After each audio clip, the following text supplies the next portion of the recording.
Alors, nous allons revenir maintenant sur la réponse à la question, aux questions, excusez-moi, concernant donc le calcul de la charge nucléaire effective dans le cas du potassium. Alors, on va appliquer les règles de Slater.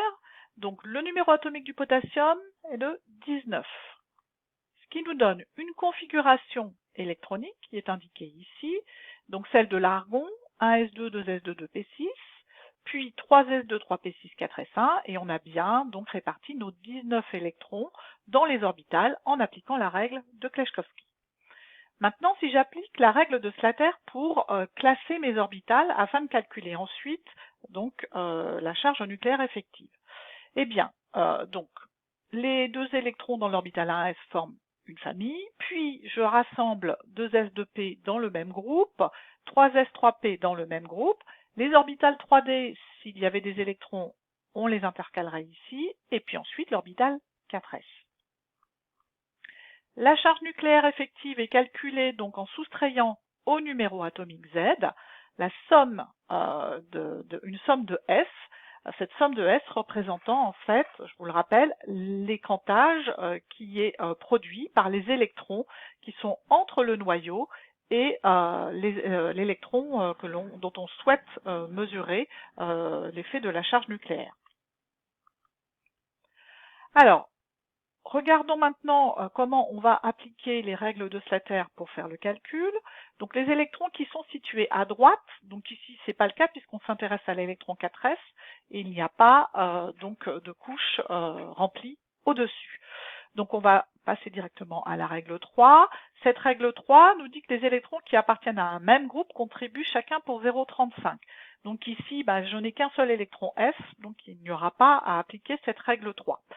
La règle 4, pour un électron S ou P, chaque électron de la couche précédente, donc ici ce sont donc ces couches-là, donc ici il y aurait 3D, mais ce n'est pas le cas pour le coup, donc 3S, 3P vont contribuer chacun pour 0,85.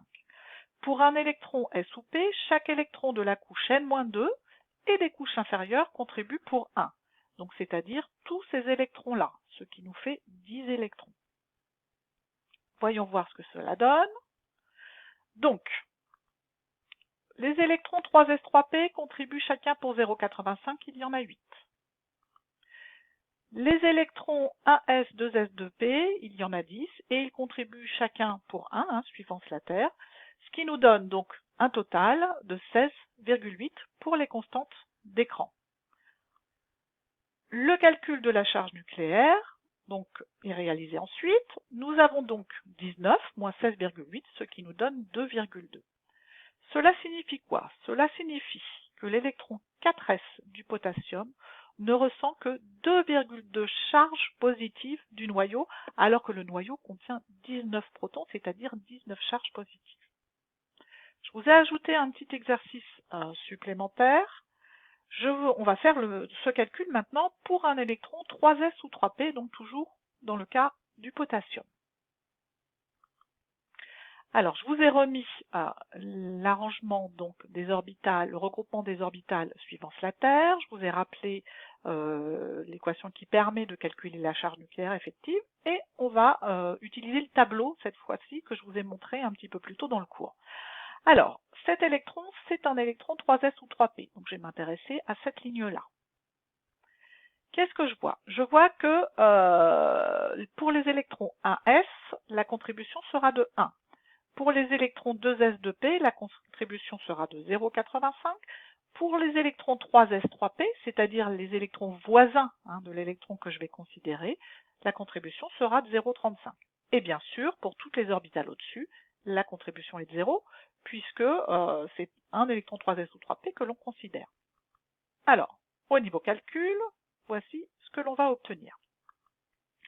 Donc j'ai 7 électrons à côté de mon électron 3s ou 3p dans le groupe d'orbitales, ce qui me fait donc 7 fois 0,35. Ensuite, j'ai 8 électrons qui sont dans la couche N-1 qui contribuent pour 0,85, ce sont les électrons 2s2p.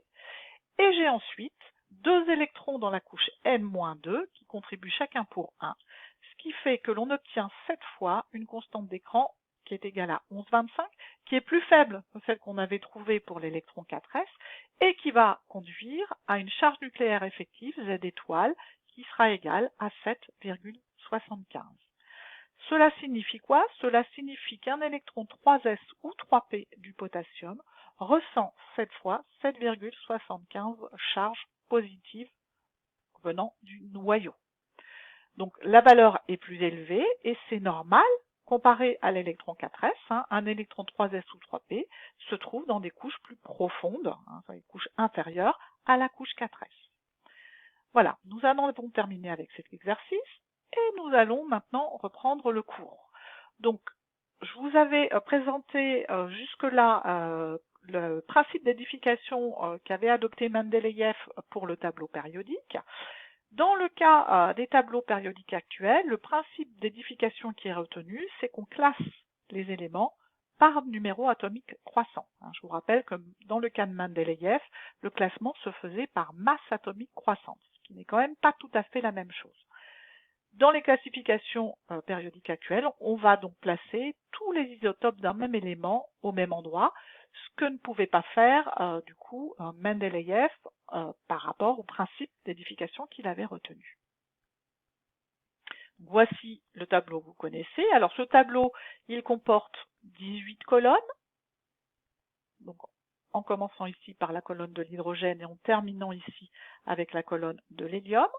Il comporte également 7 lignes, donc 1, 2, 3, et on va bien jusqu'à 7, donc ça veut dire 7 périodes. Au début de chaque période, on commence à remplir donc une orbitale S, et quand on arrive à la fin d'une période, ici, on observe la saturation de l'orbitale P de même niveau. Alors attention, pour la première période, c'est un petit peu différent, puisqu'il n'y a que 2 éléments, donc l'hydrogène, 1s1, et l'hélium, 1s2. La configuration, donc pour les autres éléments, lorsqu'on est sur la configuration du gaz rare, c'est une configuration qui est dite à l'octet, elle est particulièrement stable, et c'est d'ailleurs ça qui explique que les gaz rares sont aussi stables. Ils forment très peu de composés avec les autres éléments. Eh bien, nous en avons terminé avec le petit focus court et nous allons repasser maintenant à 2 petites questions en lien avec la configuration électronique des éléments.